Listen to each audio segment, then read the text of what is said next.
This week, the Prime Minister, if indeed he still is the Prime Minister, I'm not sure, abandoned his red lines to stealthily reintegrate with the EU, to change our laws to their laws, with the UK having very little say in what those laws will in future be. The direction of travel of the government's reset is not just a betrayal of Brexit, it is a blundering destruction of our future economic opportunities. The long bond today, my lords, trades 10% lower than it did at any time during the Truss administration. Brexit, as the noble Lord Liddell, who's not in his place, I see, claimed. I do apologise. You've gone further back, my lord. I apologise. But it has not cost our economy, as was ably demolished by my noble friends Lord Redwood and Lord Frost. Indeed, the OBR, in their claim that there's been a diminution, have published my 10-page letter to them rebutting their claim, but interestingly, they've made no attempt to respond to it. Here are the facts. The City of London, our key strength, has flourished, as even The Economist with some embarrassment admitted, and that's because we have diverged from the EU. Our key tech sector has flourished thanks to avoiding the EU's disastrous AI Act. The UK's Precision Breeding Act has given us a genuine first-mover advantage in gene editing with high-lipid barley, low asparagine wheat, climate-resistant camellia, cancer-beating tomatoes, and many more in the pipeline. We have escaped the over 13,000 new EU regulations and the 12,000 new EU directives that have been created since we left. This country, contrary to the noble Lord Strasburger's place, I see it in your place, noble Lord, does not want to rejoin the EU. When voters are asked, do you want to retain control of our laws? Do you want to retain the pound? Do you want, above all, to retain control of our borders? You get that same solid rejection as they got 10 years ago.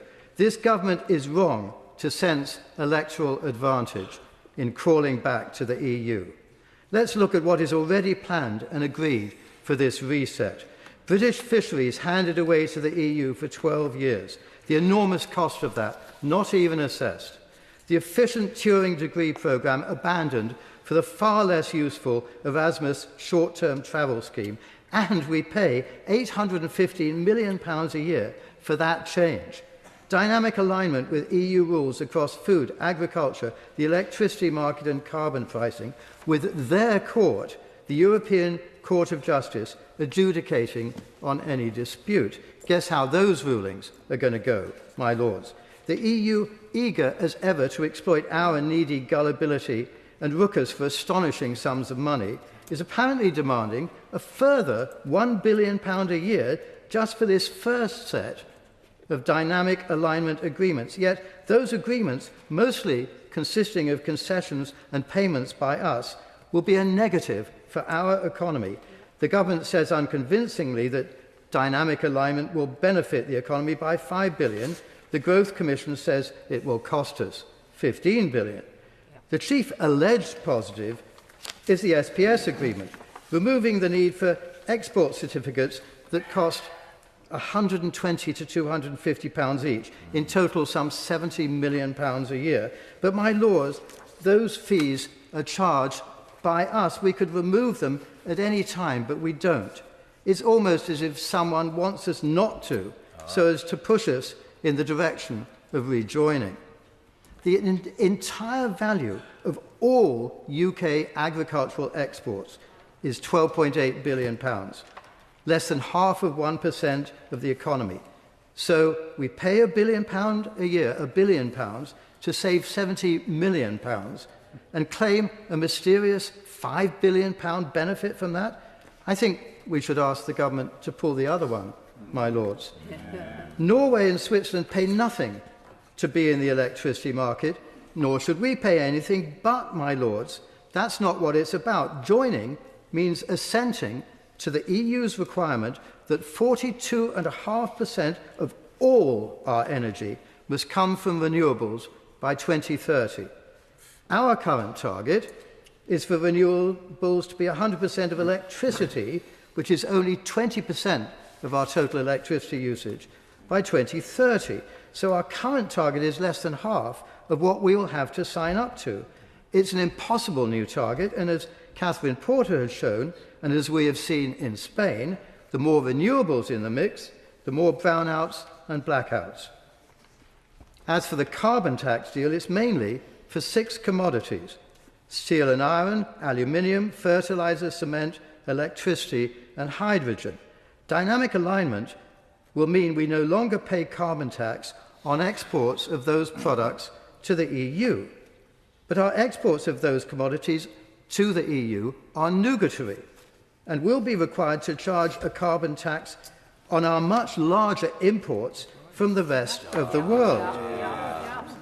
So our competitive position, my lords, will decline and the EU's will improve.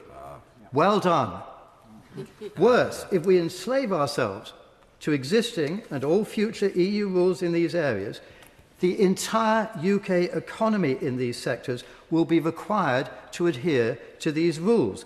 All we produce in these sectors, whether for UK sales or for export to the rest of the world, must follow these rules. What are these rules? For example, totally different, although no better, packaging rules. So changing packaging will be a huge expense for British producers across the economy. Pesticide residue rules, based not on scientific evidence, but on the kindergarten-level idea of the precautionary principle. UK farmers will have to change what pesticides they all use. And above all, unless the government secures a carve-out, and the chances of that, of course, are, particularly this government, are extremely low, our world-leading position in gene editing will disappear. Bang goes the finest and most productive gene editing cluster in Europe. 100 or more companies, supported by 8 world-class research institutes. Any products developed there won't be allowed in the UK. The cluster will collapse. Yet another huge hit to the economy. Changes will also apply to all goods we import from the rest of the world. The UK's Fresh Produce Consortium forecasts thousands of additional and unnecessary border delays, considerably more inspections, more paperwork, and port congestion. Restrictions on Moroccan cucumbers, Indian mangoes, South African citrus, US sweet potatoes, California almonds, and on, adding £400 million to supply chain costs. The UK consumer, who will pay for all of that in inflated prices, may, don't you think, make their views on that known at the next election? Dynamic alignment will clash with our new trade deals such as CPTPP.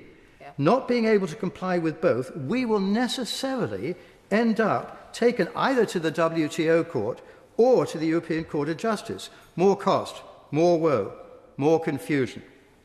My lords, the problems with our economy do not come from Brexit. They come from net zero, as my noble friends Lord Lilly and Lord Redwood so clearly explained, and from the government's willingness to make not working more attractive in this country than working.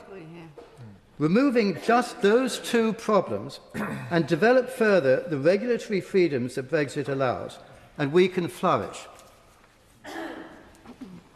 Finally, my lords, how can we be happy to hear this week that this inept government now plans to double down on its already disastrous surrender plan to the EU, in the vain and economically illiterate hope that doing so will prove either popular or beneficial?